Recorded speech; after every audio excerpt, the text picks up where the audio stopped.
Leo Tolstoy's life was, on the surface, the very image of fulfillment. Born into nobility, he achieved what most people dream of: international fame, literary genius, a devoted family, and material wealth. His novels, War and Peace and Anna Karenina, were already enshrined as timeless classics, discussed in salons and studied in universities.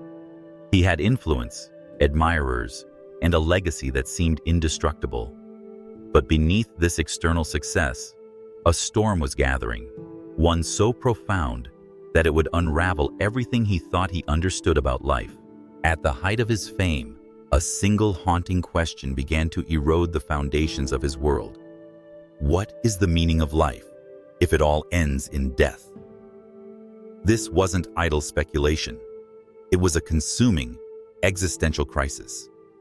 Every morning, Tolstoy awoke with a sense of dread. He realized that no amount of literary brilliance or societal admiration could silence the truth that every achievement, every connection, every moment would one day vanish. And in that vanishing, he feared, lay the true absurdity of existence. He compared life to a man suspended above a dark abyss, clinging to a fragile branch while a beast, death, waited below. The sweetness of life was tainted by the knowledge that it could not last. His past success felt like a deception, and the more he tried to revel in it, the more hollow it became. He began to see fame, wealth, even family, not as blessings, but as distractions from the fundamental emptiness he could no longer ignore. Tolstoy turned to the great thinkers of history in search of relief. He devoured philosophy, hoping that reason could illuminate a path out of his darkness. He read Kant, Schopenhauer, the early existentialists, all with the hope of finding clarity. But instead of providing comfort, these writings deepened his despair. They dissected morality, questioned existence, and offered elegant structures of thought. But none could explain why life was worth living if it would inevitably be lost. Science, once a beacon of human progress, only added to his torment. Its cold, mechanical view of life, atoms, laws, randomness, seemed to erase any notion of purpose. Evolution offered survival, not significance. Physics offered precision, not peace. In the sterile light of logic, Tolstoy found not freedom, but futility. The rational world left no room for the soul's cry for meaning, and no framework for enduring death's final silence. He saw two choices: either accept that life is meaningless and live in silent resignation, or reject life altogether. At his lowest point, Tolstoy confessed to hiding ropes and avoiding firearms, not out of superstition, but because he feared what he might do in a moment of despair. His crisis was not philosophical in the abstract. It was deeply personal. His suffering was not hypothetical. It was daily, vivid, and raw. Yet despite the pull toward annihilation, something within Tolstoy resisted. Some unnameable force, perhaps instinct or hope, kept him tethered to life. He could not accept that meaning was an illusion, at least not entirely. If logic failed, perhaps meaning lay somewhere outside of intellect. And so he turned away from books and theories and began to observe the world around him with new eyes. What he saw astonished him. Among the peasants and laborers, the very people he had once overlooked, he found a quiet strength. These men and women, unburdened by formal education or abstract thinking, lived with a sense of calm purpose. They toiled in fields, raised children, endured loss, and faced death, not with dread, but with dignity. Their lives seemed grounded in something he could not articulate, but desperately needed to understand. They did not ask the questions that plagued Tolstoy. They did not obsess over metaphysics or nihilism. And yet, paradoxically, they seemed to possess the peace he lacked. Their days were filled with labor and community, their nights with prayer and tradition. It wasn't that they were ignorant. It was that their knowledge came from another source, one that didn't rely on intellectual validation, but on embodied truth. Tolstoy began to spend more time among them, not as a nobleman observing the lower classes, but as a seeker learning from unexpected teachers. He watched how they lived, how they loved, how they mourned. He saw how faith guided them, not as dogma, but as an inner compass. To them, suffering was not a philosophical dilemma. It was part of the human condition, accepted and endured with grace. This contrast grew unbearable. How could it be that the world's greatest thinkers stumbled in search of meaning, while these simple people moved through life with clarity? Tolstoy began to suspect that wisdom did not belong to the educated alone. Perhaps those who lived closest to the soil, to birth and death, to the turning of seasons, held truths that books could not capture. He started to see faith, not as superstition, but as a profound way of being.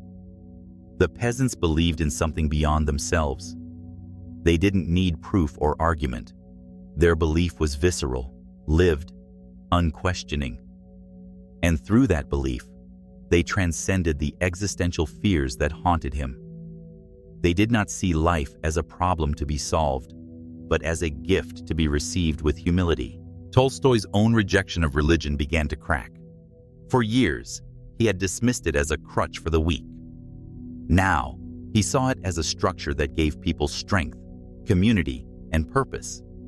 Not the rituals or dogmas, but the lived reality of faith, the way it shaped actions, softened suffering, and offered meaning without demanding explanation.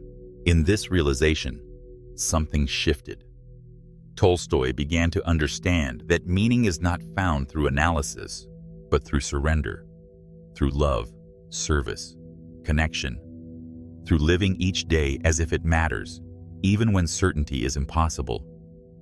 It was a truth so simple, it had evaded him for decades.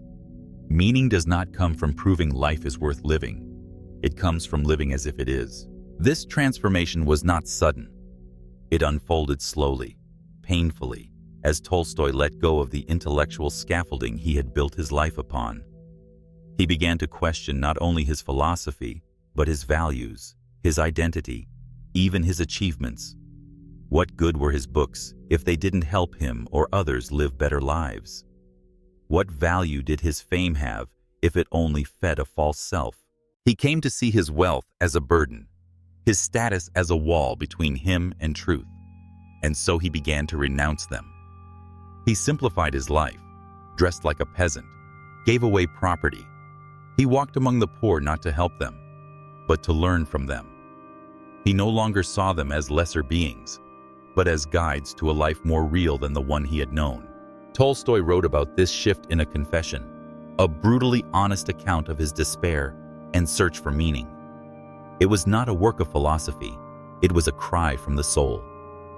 In it, he laid bare his darkest thoughts, his failed attempts to find solace in reason, and the humble truths he had learned from those he once overlooked. His conclusion was clear. The intellectual life alone cannot sustain us. Logic may illuminate, but it cannot warm the heart. Rationality may explain the universe, but it cannot explain why we weep at beauty, why we sacrifice for love, or why we fear to die. For that, we need something deeper, something irrational, intuitive, sacred. And so, Tolstoy found peace, not in understanding, but in surrender. He stopped asking what life meant and started living it with intention. He embraced simplicity, compassion, and silence. He saw the divine, not in doctrines, but in the daily acts of kindness, humility, and courage that define a meaningful life. This transformation did not erase his pain, but it gave it context. His struggles became part of his journey, not a sign of failure. His despair became a doorway, not a dead end. And through it, he discovered a new kind of freedom, not the freedom of escaping life's burdens, but the freedom of carrying them with grace. As Tolstoy embraced this new perspective, he began to write differently. Gone were the grand philosophical tangents and sweeping portrayals of aristocratic life. In their place emerged a deeper focus on moral clarity, spiritual discipline, and the quiet dignity of ordinary existence. His writing shifted from analyzing the world to confronting the soul. He sought not to dazzle readers, but to awaken them. His later works, essays, fables, and reflections, spoke directly to the human condition. He challenged social injustice, questioned the authority of institutions, and urged people to live with honesty and humility. He became a moral critic of the society that once celebrated him. His fame became a platform not for self-promotion, but for calling others to a simpler, more truthful way of living. This shift unsettled many. The literary elite accused him of turning from art to sermon. The church branded him a heretic. His aristocratic peers saw him as a traitor to their values. But Tolstoy no longer cared for their approval. He had glimpsed something deeper, and no amount of praise or rejection could alter the path he had chosen. He came to believe that the pursuit of wealth, status, and power was not just misguided, it was spiritually corrosive. He argued that true fulfillment could only come from service, from aligning one's life with timeless principles like compassion, justice, and love. For Tolstoy, the good life was not the glamorous life. It was the quiet, honest one. In many ways, his transformation mirrored that of a prophet, not in the religious sense, but in his courage to walk away from illusion and speak uncomfortable truths. He spoke of the violence hidden in society's structure, of the emptiness behind polite culture, of the soul's hunger for something real. He called people to repentance, not to guilt, but to authenticity. Tolstoy's renunciation of comfort was not theatrical. It was rooted in deep conviction. He no longer believed that institutions could change the world. Instead, he believed that the transformation of society began within the individual. One person, living truthfully, could radiate more light than 1,000 false leaders with noble words. And so he practiced what he preached. He lived modestly, worked with his hands, and tried to embody the virtues he once only admired from afar. He saw each day as a chance to live meaningfully, to act with kindness, to listen deeply, to seek wisdom not in books alone, but in the human heart. His message, radical in its simplicity, was this: life is not about conquering the world, but about mastering the self. Not about leaving behind a grand legacy, but about being truly present in the life you are given. He believed that when we live with honesty, we become instruments of something greater, of truth, of peace, of love. Despite his growing alienation from the intellectual world, Tolstoy's influence continued to spread. Thinkers, activists, and reformers looked to his writings for guidance. Gandhi credited Tolstoy's ethics of nonviolence and simplicity as foundational to his own political awakening. Others saw in Tolstoy not just a writer, but a spiritual father, one who had walked through darkness and emerged with light. Yet Tolstoy remained restless. Even as he taught peace, he wrestled with inner turmoil. Even as he preached detachment, he longed for closeness with those he loved. His life was never free of contradiction, but he accepted that contradiction was part of the human story, that we are not meant to be perfect, only sincere. In his final years, he continued to write, reflect, and question. But he no longer chased grand answers. He found joy in the ordinary, in the rhythm of walking, in the stillness of a sunrise, in the smile of a grandchild. The man who once demanded the universe reveal its secrets now bowed his head in quiet gratitude. Eventually, Tolstoy left his estate, seeking solitude and clarity. He died not in a palace, but in a remote railway station, far from the splendor of the world he had once ruled. And yet, in that ending, there was no tragedy. There was only the image of a man who had spent his life searching for meaning, and who, in the end, found it not in glory, but in humility. His death marked not a conclusion, but a beginning. The questions he wrestled with, why are we here? What truly matters? Remain with us still. And the answers he uncovered in the silence of simple lives offer a path not just for philosophers, but for all who feel the pull of something deeper. Tolstoy's legacy, then, is not just his novels or his critiques of empire. It is his witness to the human spirit's capacity for transformation.